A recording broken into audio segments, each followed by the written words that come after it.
Student, you still have your entire career ahead of you, which is a very long road. There's a lot. So, hello, my name is Brady Perkins. Today, I'm going to tell you how to electrify your career. So, I've always been pretty interested in like electronics as a hobby sort of thing. I played video games when I was like, in elementary school, and it was cool and all. And then in middle school, I started to like get into, in middle school, I started to become more interested in like what makes a PC work, and I would like take them apart, and I wanted to try to fix.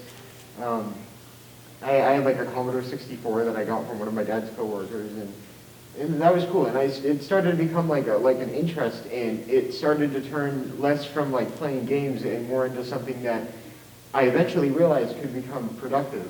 So, I have here, this is me working on an Amiga 500. There's a long-running project is an Amiga 2000 board that I have that has really bad corrosion damage. And of course, imagine in some kind of industrial field, if that happens to a key part that makes a power plant work or an airplane, that's important. You need to have skills to be able to fix that. And so that's just one path that might turn, a hobby into a career. Everybody's is different.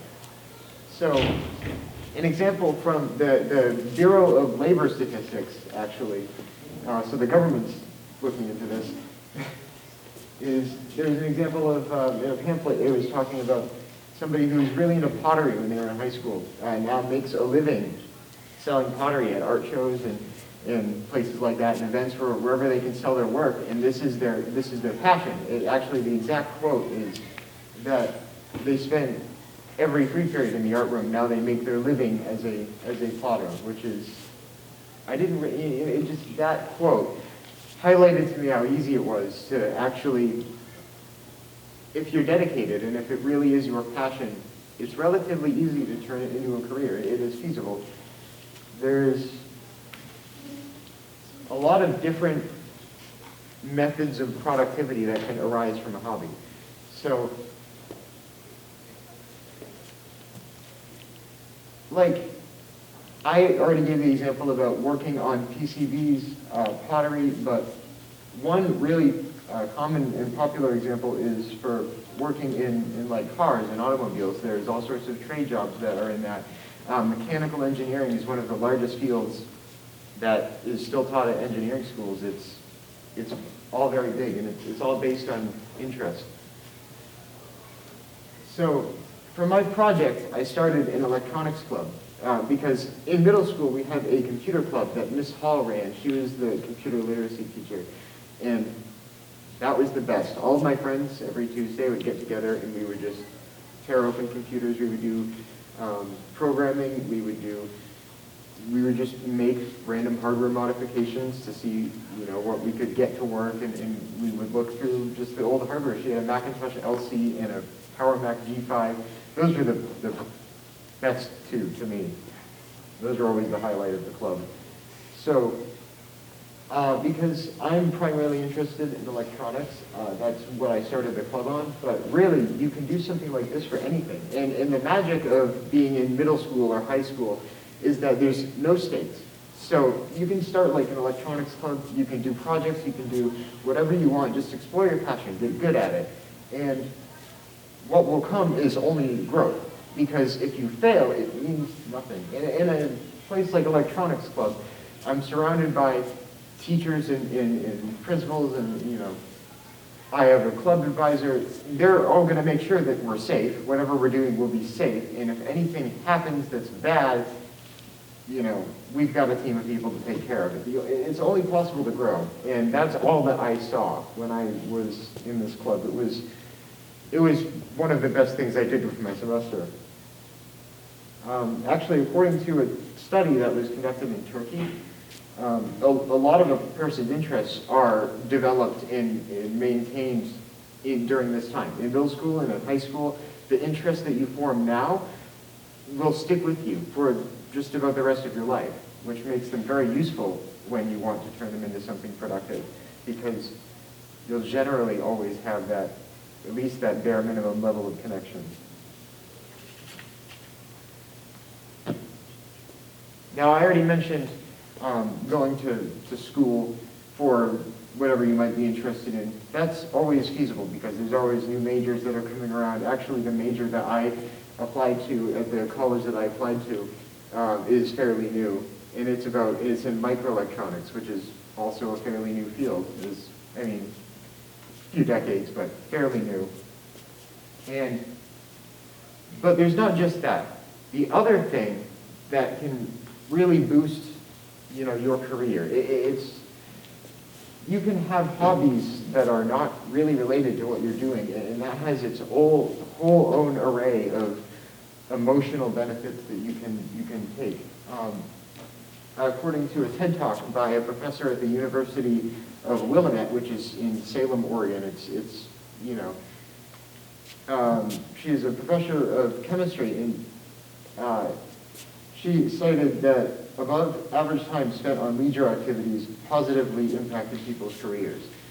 As in, she was in a band, and she told her own story for a long amount of time, a long period of time. She felt bad that she would spend some of her time out doing things that were seemingly unrelated to what she wanted to do with her life. She was in a band, she played guitar, she would have fun when she was, doing what she loved in her, in her group of friends. But she couldn't help that sinking feeling that like what she was doing was just not worth anything, which is a very terrible weight to carry on your shoulders when you're doing something that you're doing purely for enjoyment. It doesn't help anything. One of the first steps is to drop that. And when you're doing something that's unrelated to your career, it's almost kind of a brain break. You're resting yourself, and something that's legitimately restful can rejuvenate you beyond the amount of productivity that you could have output in the amount of time that you were resting, being tired and trying to work. So just relax yourself. No matter what kind of hobby that you have, whether your career is in it and you love your job, or whether you work in an entirely different field and you do what you love just to get some rest, it's always helpful. Now, this is kind of my own personal setup. I wanted to show this off because I just think it highlights like how far I've come and how far anyone comes when they are into something for so long. The classic phrase, if you love what you do, you'll never work a day in your life, that applies here. This is basically like heaven. This is the best place. Whenever I leave this after like a solid few hours, I'm entirely clear. Like doing homework after I've done this is free, is so much better than before I knew what to do with myself. And so this is an upcoming project. I just thought I would show it. Like I personally am learning to obey all of the messages that I've discussed. Everything is a long road, but I think the way to really identify your passion is that if you imagine it as a road trip where there is no destination and every stop is perfectly enjoyable, like does that sound realistic? Because if it does, it's yours.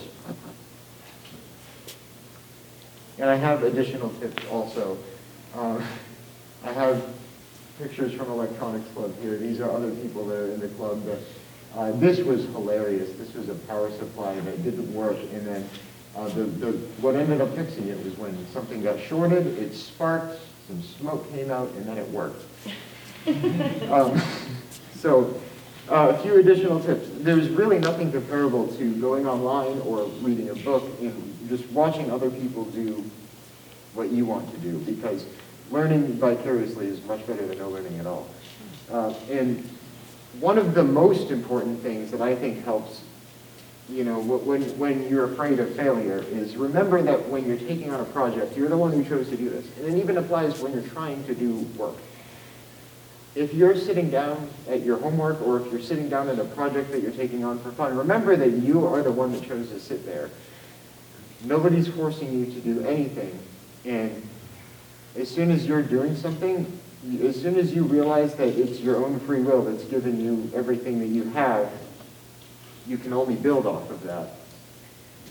And, well, as I've already gone through pretty well, if you can't turn your exact creative process into a job, you know, that's pretty unrealistic. But as long as you get as close as you think you can, just try. Just try your best to do what you love and give other people your best work, because that's what will get you success.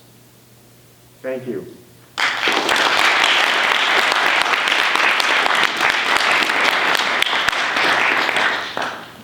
Logan.